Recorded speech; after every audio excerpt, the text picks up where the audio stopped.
by mekaar te kom as familie en vriende en huis van die Here en saam te kan aanbid.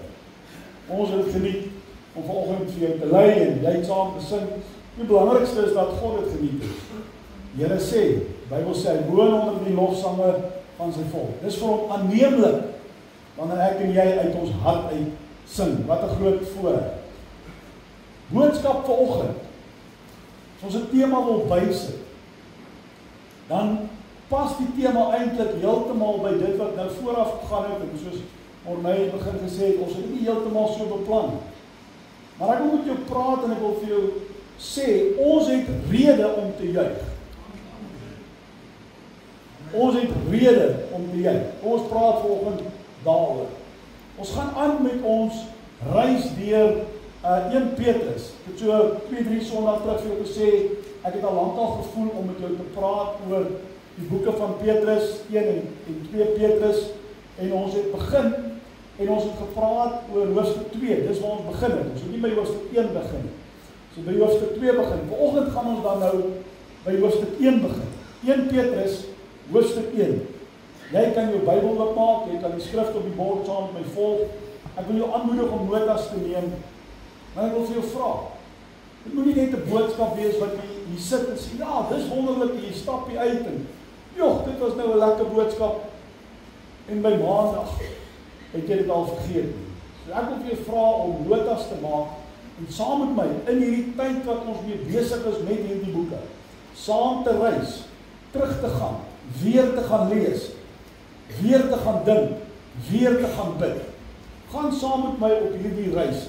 Andersins gaan dit 'n eenmalige boodskap wees, jy gaan dit 'n rukkie onthou en dan gaan dit so 'n bietjie afwater. Ek wil nie dit moet gebeur. Gaan jy saamwerk gemeente? Goed. Verlede Sondag en vorige Sondag het ons gepraat oor hoofstuk 2. Ek gaan niks herhaal nie, ek wil net vir jou net 'n inleiding gee. Hoofstuk 2, waaroor ons begin het 4 hooftemas. Ons kan daai hele hoofstuk in 4 hoofdele indeel. En die groot boodskap in hoofstuk 2 gaan oor geestelike groei. Het gaan daaroor dat ek en jy moet geestelik groei na Christelike volwassenheid. Dis die hele boodskap van hoofstuk 2. Maar hoofstuk 2 het 4 dele. En ons het gesê, elke deel verteenwoordig 'n area in ons lewe waarna ek en jy moet oplet. Ons moet fokus op hierdie verskillende areas, want in elke area moet ons toelaat dat die Heilige Gees ons lei, moet ons groei. Net vandag. Die eerste area was jou persoonlike lewe. Jy moet kyk na jouself. En ons het gesê, jy moet gevoed word met die woord van die Here. En Petrus gebruik die ding soos 'n babatjie smag na melk, so moet ek en jy smag na die melk van die woord. Dan het ons gesê, die tweede area waarna jy moet oplet, is jou meelewing in die huis van die Here. En ons moet ons laat opbou as lewende stene in die huis van die Here. En ons is die huis van die Here. En ek het dit uitgelig, en ek het gesê, baie keer aan begin predikers, dan sê hulle op die sangleier, of wie ook al wat die diens oopmaak, en sê, welkom in die huis van die Here. En ons verstaan wat die persoon bedoel. Maar hierdie bakstene is nie die huis van die Here nie. Is dood eenvoudige gebou. Die huis van die Here sit hier voor my. Ons is die huis van die Here. So eintlik moet ons dit korrek sê, welkom huis van die Here. Elkeen is 'n lewende steen in hierdie huis. So jy moet jou laat inmessel in die huis van die Here. Die derde area waaroor ons gesels het, is jy moet jou gedra in die samelewing. Nou ons weet presies wat dit beteken. As jy vir jou kind sê, gedra jou, self. Kind van die Here, gedra jou in die samelewing. Ons het daaroor gepraat. En dan het ons gesê, die laaste area in hoofstuk 4, is jy moet jou onderwerp aan alle gesag. So 'n bietjie lekker gesels daaroor. Dit was hoofstuk 2. Nou wil ek begin, vanoggend, en ons wil praat oor hoofstuk 1. Is jy reg vir hoofstuk 1? Is jou pen skerp, potlood skerp, jou pen het ink in. Kom ek lees vir jou. 1 Petrus, hoofstuk 1, vers 1 en vers 2. Wil jy met saam met die bord volg. Petrus, 'n apostel van Jesus Christus, aan die vreemdelinge. Vreemdelinge, waarvan praat hy? Praat van die konteks dat ek en jy is hemelse burgers. So hy het vir sy leerders gesê, julle is vreemdelinge op aarde. Julle is bywoners. So aan die vreemdelinge, die hemelse burgers, is eintlik wat hy probeer sê, van die verstrooiing. Ouers, ek en jy weet waar die evangelie begin het en hoe die Christene in die destydse wêreld versprei het. So hy sê, ek praat met julle, ek skryf hierdie brief vir julle hemelse burgers, maar julle wat nou oor die wêreld versprei het, ek skryf hierdie brief aan julle. Julle van die verstrooiing in Pontus, Galasië, Kappadosie, Asië en Bithynië. So hy skryf hierdie brief. Nou kom ons by vers 2. Hy sê, uitverkore volgens die voorkennis van God die Vader in die heiligmaking van die Gees tot gehoorsaamheid en besprenkeling met die bloed van Jesus Christus, mag genade en vrede vir julle vermenigvuldig word. Ouens, hier is die ding wat ons doen. Baie keer as ons die Bybel lees, ons ken al die Bybel, ons ken al sekere dele in die Bybel. En die fout wat jy gaan maak, as jy sê, ek gaan nou sistematies die Bybel begin deurlees. En dan begin jy by hoofstuk 1 en vers 1. En dan kom jy agter, daar staan inleiding of seëngroet. En dan lees jy sommer, dis nie die belang, hy groet nou net, ek wil nou hier by hierdie ander deel uitkom. Moenie die Bybel te vinnig lees nie. Moenie die Bybel te vinnig lees nie. Uitverkore, vers 2. Uitverkore volgens die voorkennis van God die Vader. Sê 1. Sê saam met 1. God die Vader. In die heiligmaking van 2, sê 2, die Gees. Tot gehoorsaamheid en besprenkeling met die bloed, sê 3, van Jesus Christus. Mag genade en vrede vir julle vermenigvuldig word. Wat sien ons in vers 2? Onmiddellik wat ons raak sien, is ons sien die drie enige God se verbintenis tot jou en my. Al drie persone van die Godheid is daar en het te maak met jou en my redding. God die Vader, God die Seun, God die Heilige Gees. Jesus het jou en my losgekoop van die vloek van sonde en die skuld van sonde. God die Vader trek ons met liefde. Weet jy dat as God jou nie trek nie, jy nie by hom kan uitkom nie. So Jesus het ons losgekoop, God die Vader trek ons met liefde en die Heilige Gees doen die oortuiging in ons hart en wedergeboorte. Die Godheid in totaliteit is betrokke by ons redding. Het ons rede om te juig? Ek vra, het ek en jy rede om te juig? Dat die almagtige God betrokke is in sy volheid by ons redding. En dan vers 2, ons bly by vers 2 vir 'n oomblik. Vers 2 gee vir ons 3 belangrike aspekte. Nommer 1, uitverkore volgens die voorkennis van God. Wat beteken dit? Ons gaan nou daaroor praat. Nommer 2, heiligmaking deur die Gees tot gehoorsaamheid aan God. En nommer 3, besprenkeling met die bloed van Jesus Christus. 3 begrippe in vers 2, waarby ek hier moet stilstaan. Kan jy nie vinnig lees nie? Wat beteken hierdie 3 begrippe? Ons begin met die eerste een. Die begrip uitverkore. Die Engels praat van elect. Nou hierdie begrip van uitverkore, elected, het al aanleiding gegee tot baie misverstande en verkeerde interpretasies en verskillende opinies. Ons moet dit as volg verstaan. Hoe verstaan ons uitverkore deur God? Jy moet dit as volg verstaan. God die Vader se voorkennis en uitverkiesing kom van ewigheid af. Die Griekse woord wat hier met voorkennis vertaal word, die Griekse woord hier is prognosis, waarvan ons die mediese terme kry, prognose. En die konteks hier beteken, God het geweet, God het vooraf geweet wat hy gaan doen. God het vooraf geweet, hy gaan ons kies. Hy gaan ons red. Hy gaan 'n verlosser daarstel. Hy het dit vooraf geweet, nog voor die grondlegging van die wêreld. Van ewigheid af het God dit geweet. Hy het geweet wat hy gaan doen. Dis wat dit beteken. Hy het vooraf besluit om jou en my na hom toe te trek en ons te red. Dis so eenvoudig soos dit. Jy hoef nie 'n groot verdere teologie en dogma hieroor te gaan maak nie. Dis God se voorafkennis. Voorkennis, prognoses. Hy het vooraf geweet wat hy gaan doen. So eenvoudig soos dit. Weet jy hom? Nog voordat die mens geskape is. So God se uitverkiesende besluit. Hoor mooi wat ek nou sê. God se uitverkiesende besluit is nie gebaseer op wat die mens sou doen of wat die mens moes doen. Hy het besluit. Dis wat hy wil doen.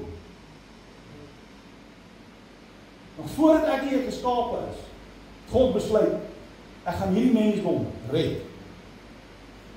Dis 'n wonderlike gedagte. So in sy liefdevolle genade kies hy die mens, hy stel redding daar. Hy weet, hy gaan die Heilige Gees gee. Die Heilige Gees gaan jou en my lei om in gehoorsaamheid God te behaag. Hy het dit vooraf geweet, hy het dit vooraf besluit. So met ander woorde, redding kom van God af. Jy moet amen sê hier, jy moet dit verstaan. Redding kom van God af. Geen mens kan homself red nie. Geen mens kan deur werke homself red nie. Ouens, daar's gelowe daar buite, daar's teologie daar buite, allerlei dinge. Geen mens kan homself red nie. Jou en my redding kom oorspronklik van ewigheid af, van God af. In sy voorkennis het hy besluit, ek gaan 'n redder vir die mensdom daarstel. Kom van God af en op geen ander plek. Het ek en jy rede om te juig? Het ons rede om opgewonde te wees? Prys die naam van die Here. Nommer 2. Die heiligmakende krag van die Heilige Gees lei ons tot gehoorsaamheid. Nou wil ek hier met iets hier raak sien. Ek en jy sou uit ons eie uit dit nooit kon doen. Daarom is heiligmaking net so groot geskenk soos wat wedergeboorte is. Ons heiligmaking deur die leiding van die Heilige Gees wat ons in staat stel om heilig voor God te leef, is 'n geskenk. Heiligmaking is ook 'n geskenk, soos wat wedergeboorte 'n geskenk is. Dis my wonderlik om daaraan te dink. Met ander woorde, nou kom heiligmaking ook van God af. Het ek en jy rede om opgewonde te wees? Absoluut, verseker. Besprenkeling met die bloed van Jesus is die derde gedagte. Hoe werk die besprenkeling met die bloed van Jesus? Ouens, ek en jy weet aan die kruis van Golgotha, Jesus Christus, die bloed wat gevloei het die prys betaal, het die skuld betaal, het ons sonde weggeneem, het ons skoon gewas. Maar weet jy wat, dit eindig nie daar nie. Die besprenkeling met die bloed van Jesus praat van 'n lewensdurende proses. Reg deur ons lewe word ons met die bloed van Jesus besprenkel. Sonder dit kan ek en jy nie voor God staan nie. Daagliks, na die aanvanklike afwassing van sonde, word ons met die bloed van Jesus, wat ons reinig. Bloed van Jesus reinig jou en my voortdurend. In Johannes 1 vers 9 sê, wanneer ons sondes bely, hy is getrou en regverdig om ons sondes te vergewe van alle ongeregtigheid te reinig. Regdeur die bloed van Jesus maak dat ek en jy in verhouding met God kan staan. Dit is nie net 'n eenmalige proses nie. Hebreërs 9 vers 14 bevestig dit. Hoeveel te meer sal die bloed van Christus, wat homself deur die ewige Gees aan God sonder smet geoffer het, hoor dit, julle gewete reinig van dooie werke om die lewende God te dien. So selfs dat ek en jy in staat is om God te kan dien, om in 'n verhouding met hom te kan staan, kom ook van hom af. Ek hoop jy nou daai prentjie gekry. Wedergeboorte kom van hom af. Heiligmaking kom van hom af. Om in verhouding met hom te staan kom van hom af. Het jy dit? Wonderlik. Ons het rede om te juig. En nou het ek 'n hele preek gepreek, ons is net by vers 2. Dan ons aangaan. Hoeveel verse is daar? Kom ek help jou, 25.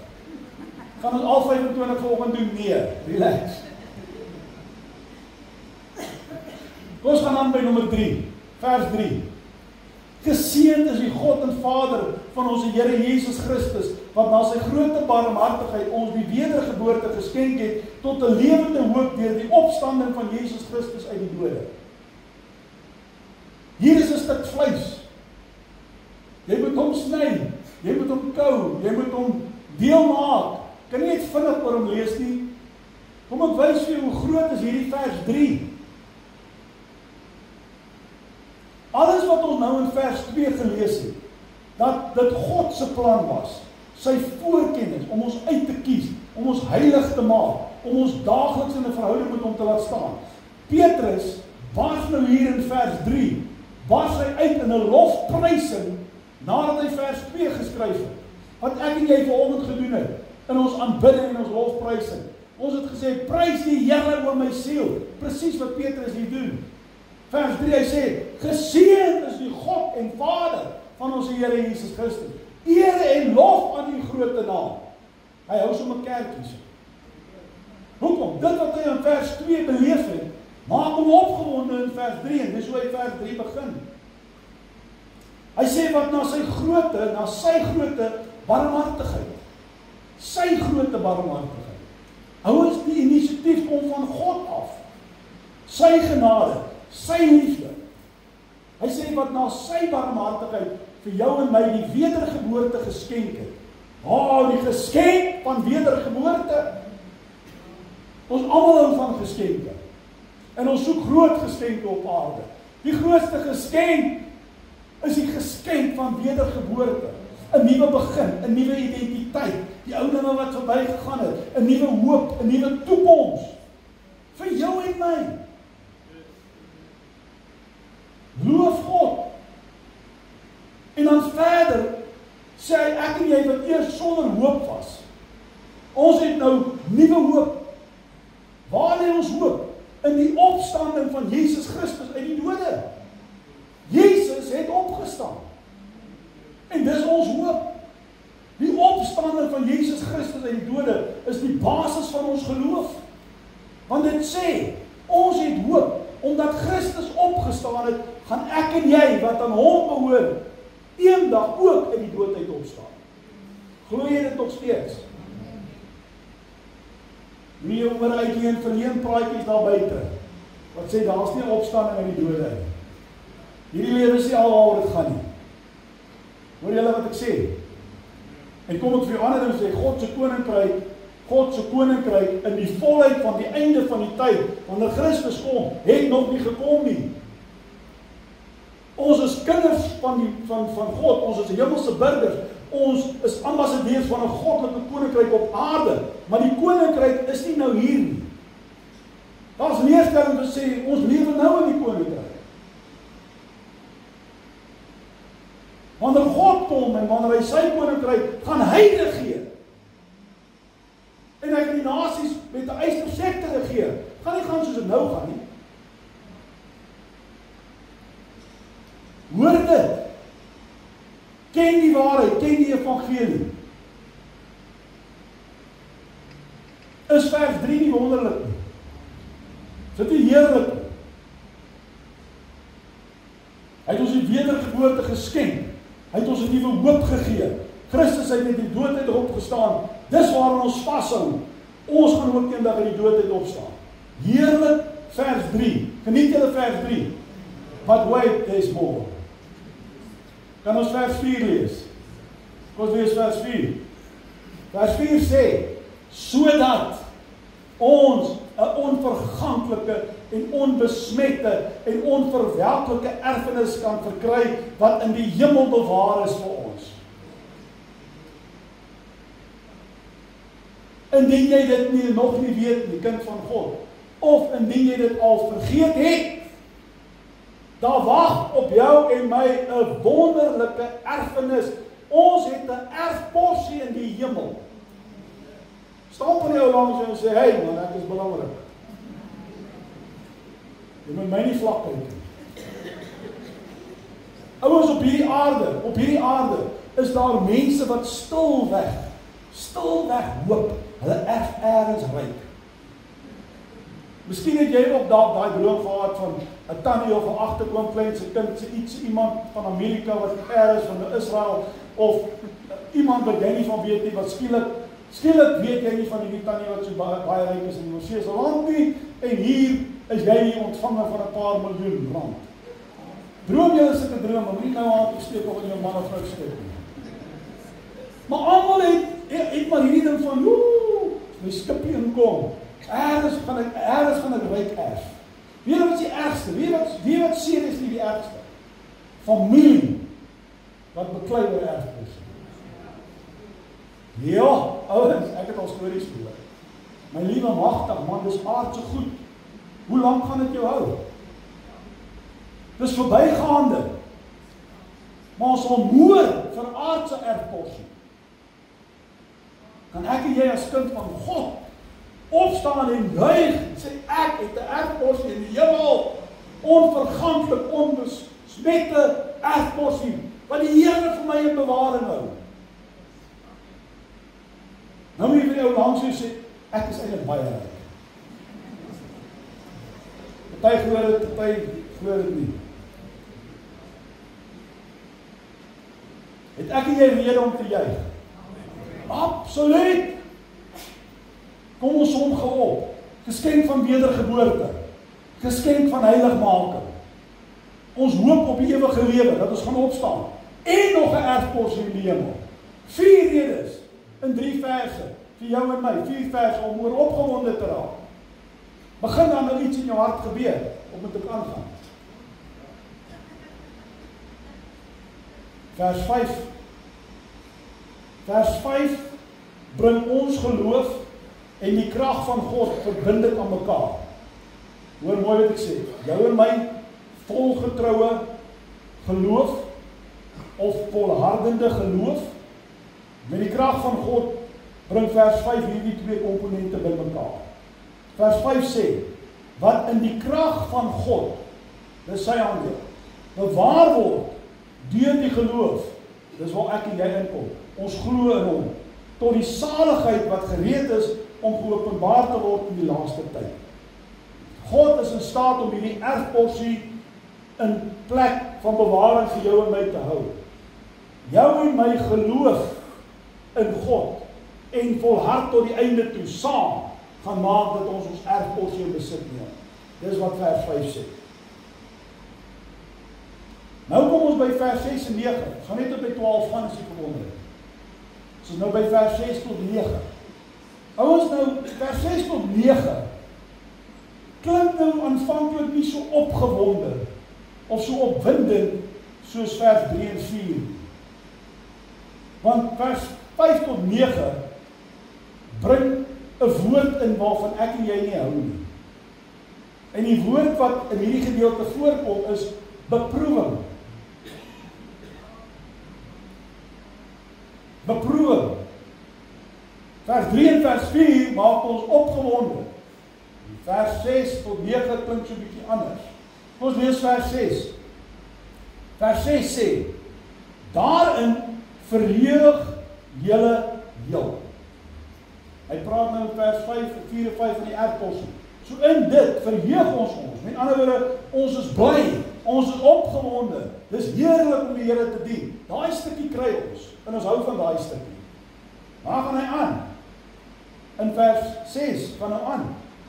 Al word julle nou, as dit nodig is, 'n kort tydjie bedroef onder allerhande beproewinge. Daai stukkie hou ons nie van nie. Ons sal die eerste stukkie vat, die opgewonde. Bedroef. Beproef.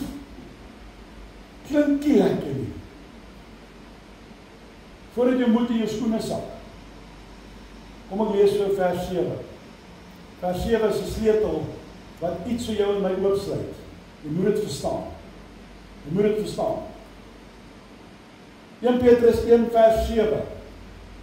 Sodat die beproefdheid van julle geloof, ons moet deur beproewings gaan. Hoekom? Sodat die beproefdheid van julle geloof, wat baie kosbaarder is as goud wat vergaan, maar wat deur vuur gelouter is. Ons weet goud is deur vuur gelouter. Dat julle geloof bevind mag word tot lof en eer en heerlikheid by die openbaring van Jesus Christus. Ons gaan deur beproewing sodat ons geloof getoets kan word. Hoe moet ons dit verstaan? Ouens, ons geloof is nie net waardevol nie. Die toetsing van ons geloof is ook 'n waardevolle proses. Die toetsing van ons geloof is 'n waardevolle proses. Beproefdheid is baie meer werd as goud. Want dit wys die egtheid van ons geloof. Beproefde geloof is ware geloof. Ek en jy weet dit. Alles wat die moeite werd is, alles wat vervaardig word, gaan eers deur 'n toetsingsproses. En wanneer dit daai toetsingsproses weerstaan het en deurstaan het, dan sal 'n maatskappy hulle produk in die mark uitstoot en sê, weet jy wat, hier is ons produk. En ons produk was onderworpe aan die strengste toetsing.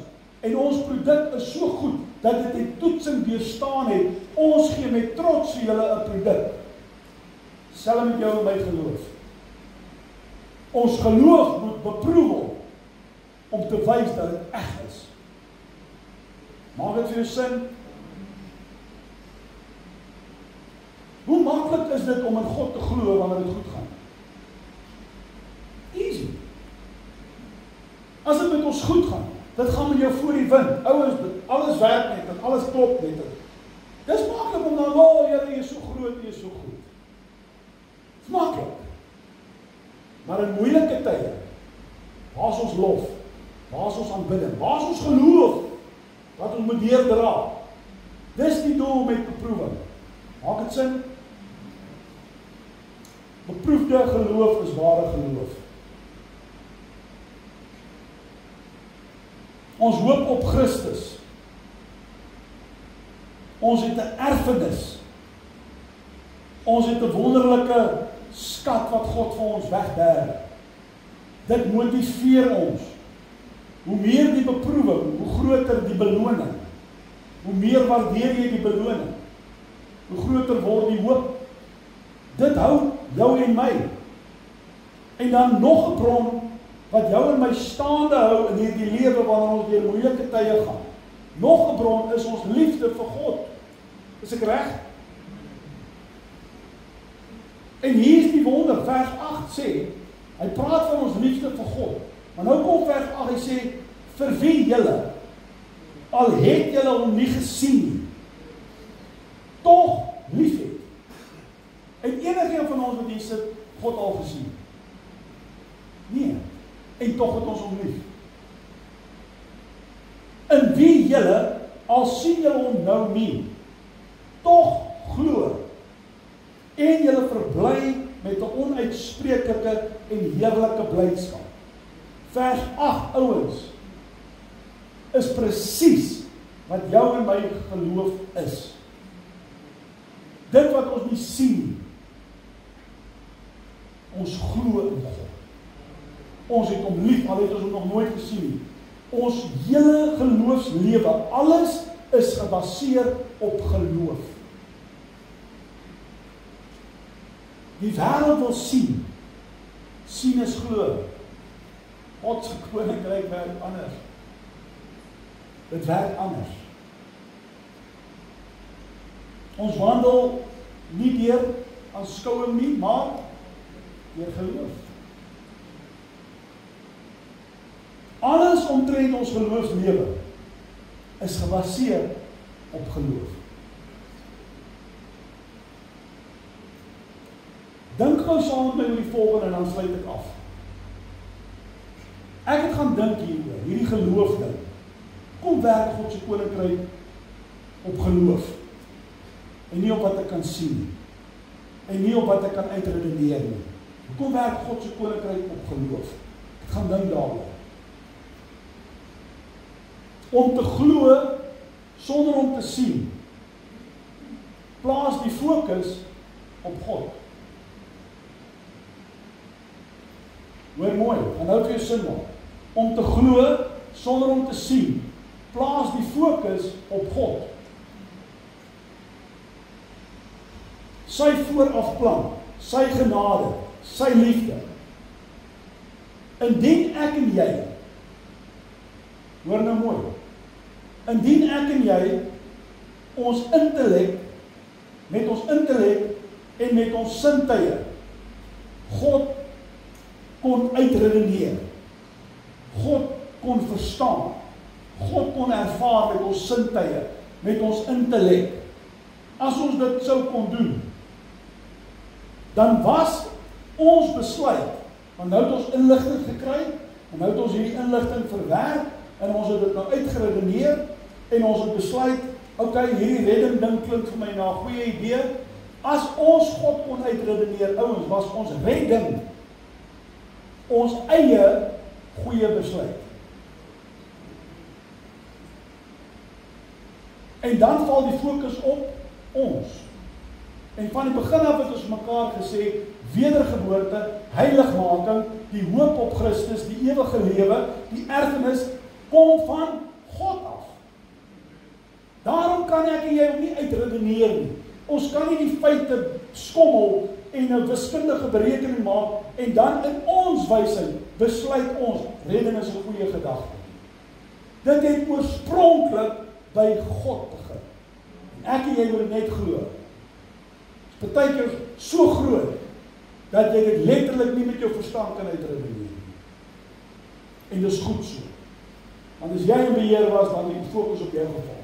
Dit het vir my sin gemaak. Kom ons sluit af met vers 10 tot 12. Vers 10 tot 12. Herinner jou en my daaraan dat ons ongelooflik, ek gebruik nou maar daai woord, dat ons het nie 'n beter woord om nou 'n sterk stelling te maak nie. Maar ongelooflik klink sonder geloof. So eintlik is dit nie 'n lekker woord nie. Maar kom ons gebruik hom nou. Ons is ongelooflik bevoorreg, ek en jy, wat nou vandag hier sit. Wat in vandag se tyd lewe. Hoekom? Ons het die Bybel, die volle Bybel, tot ons beskikking. Weet jy wat is wonderlik? Ek en jy leef aan hierdie kant van die kruis van Golgotha. Die kruis het klaar plaasgevind. Ons leef aan hierdie kant, verstaan jy as ek dit so uit verduidelik? Die kruis het klaar plaasgevind. Ons staan die kant van die kruis en ons kyk terug oor die geskiedenis. En ons sien, en ons hoor, en ons word geleer, hierdie groot plan van God, van ewigheid af. Ons verstaan dit aan hierdie kant van die kruis. Ons het insig. So nou vir jou vra, hoe werk redding? Ek wil net vir jou verduidelik. Wedergeboorte kom van God af. Heiligmaking kom van God af. Ons gaan eendag uit die dood uit opstaan. As ons aan die Here behoort tot ons ewige lewe. Al daai goed. Ek en jy verstaan dit. Maar weet jy wat? Die Ou Testamentiese profete het dit nie verstaan nie. Dit was verborge vir hulle. Vers 10 tot 12 sê, selfs die engele is begeerig om te verstaan hoe hierdie hele reddingsplan van God werk.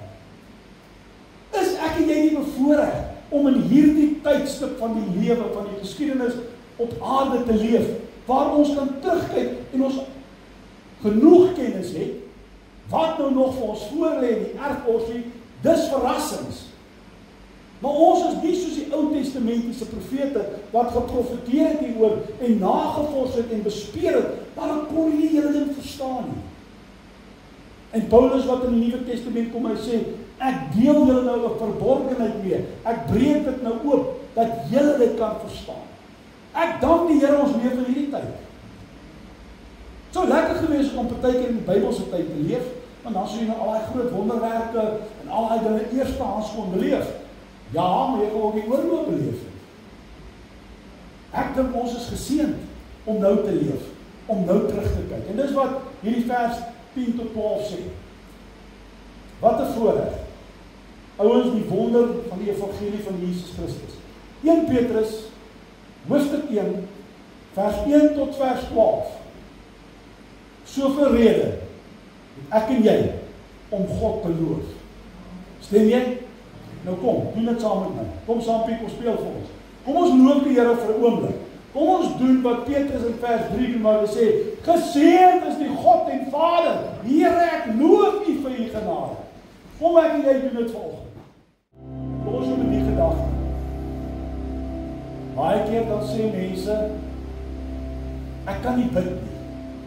Bedoelende, ek bid net so vir 'n paar sekondes, dan weet ek nie verder wat ek te sê. En ek bedoel dit nou nie hele. Baie mense kan nie bid. Sê nie, maar ek het oor 'n minuut gebid en wat bid ek nou verder? Ouens, 1 Petrus, hoofstuk 1, vers 1 tot vers 4, gaan jou 'n uur besig hou in 'n gebed.